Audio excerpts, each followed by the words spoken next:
Hello everybody, welcome to our channel, our health and wellness. So today we are going to discuss about further part of the chapter synthetic fibers and plastics. So अब हम discuss करेंगे nylon के बारे में. Nylon एक synthetic fibre है.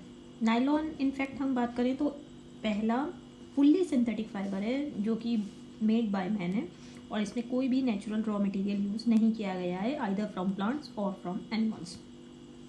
ये बना था इन द ईयर 1931 और जो केमिकल कंपाउंड्स थे, मोनोमर्स थे, जिनको इस्तेमाल किया गया था नायलॉन बनाने में, वो पेट्रोलियम प्रोडक्ट्स जिनको हम पेट्रोकेमिकल्स कहते हैं वहाँ से ऑब्टेन किए गए थे. एक्चुअली नायलॉन बनता है repeating units of a chemical जिसको हम एमाइड कहते हैं. तो एमाइड एक ऐसा मोनोमर है जो उसको रिपीट करके एक पॉलीमर बनता है जिसको हम नायलॉन कहते हैं. नायलॉन एक पॉलीएमाइड कह सकते हैं which is a polymer.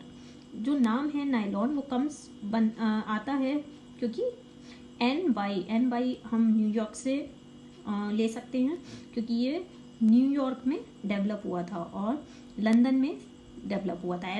LON from London, तो इसलिए इसका नाम नायलॉन पड़ा है. नायलॉन एक थर्मोप्लास्टिक पॉलीमर है जो कि हीट होने पर मेल्ट हो जाता है. मोल्टेन नायलॉन को फोर्स किया जाता है through the tiny holes in a spinneret. इसी तरह से चलनी में इसमें होल्स होते हैं, उसमें फोर्स किया जाता है पास होने के लिए, नायलॉन फाइबर्स बनाने के लिए या नायलॉन थ्रेड्स बनाने के लिए, या उसको डिजायर्ड शेप्स में कास्ट किया जाता है. कुछ इंपॉर्टेंट प्रॉपर्टीज़ हो जाते हैं नायलॉन फाइबर्स के. बहुत स्ट्रॉन्ग होते हैं नायलॉन फाइबर्स, बहुत ही इलास्टिक होते हैं, लाइट वेट होते हैं, लस्ट्रस होते हैं, चमक होती है, बहुत कम पानी एब्जॉर्ब करते हैं. इसीलिए जो कपड़े नायलॉन से बनते हैं वो बहुत ही आसानी से वॉश हो जाते हैं, ड्राई हो जाते हैं. नायलॉन रिंकल रेजिस्टेंट भी होता है, उसमें रिंकल्स नहीं पड़ते हैं. नायलॉन फाइबर्स का हाई एब्रेजन रेजिस्टेंस होता है, मतलब वो आसानी से ख़राब नहीं होते. High wear and tear resistance होता है. इनकी ड्यूरेबिलिटी बहुत ज़्यादा होती है, बहुत ही लॉन्ग लास्टिंग होते हैं. नायलॉन में कभी भी कीड़े नहीं अटैक करते हैं या कोई भी ऑर्डिनरी केमिकल अटैक नहीं कर सकता है.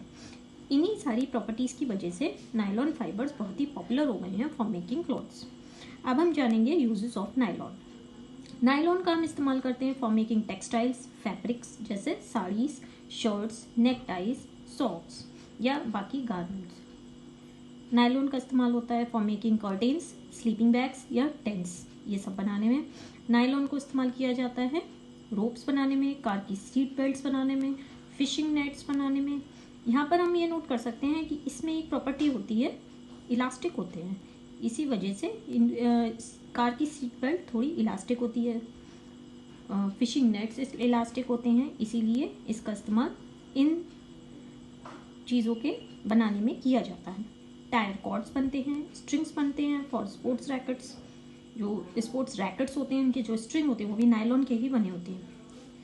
म्यूजिकल इंस्ट्रूमेंट्स जो होते हैं उनकी जो स्ट्रिंग्स होते हैं वो भी नायलॉन के भी बने होते हैं. जो टूथ ब्रशेस के, पेंट ब्रशेस के ब्रिसल्स होते हैं वो भी नायलॉन के ही बने होते हैं. Nylon is also use for making parachutes और ropes for rock climbing. Parachute बनाने में काम आता है, जो रॉक क्लाइंबिंग के लिए रोप्स का इस्तेमाल होता है उनको बनाने के लिए काम आता है.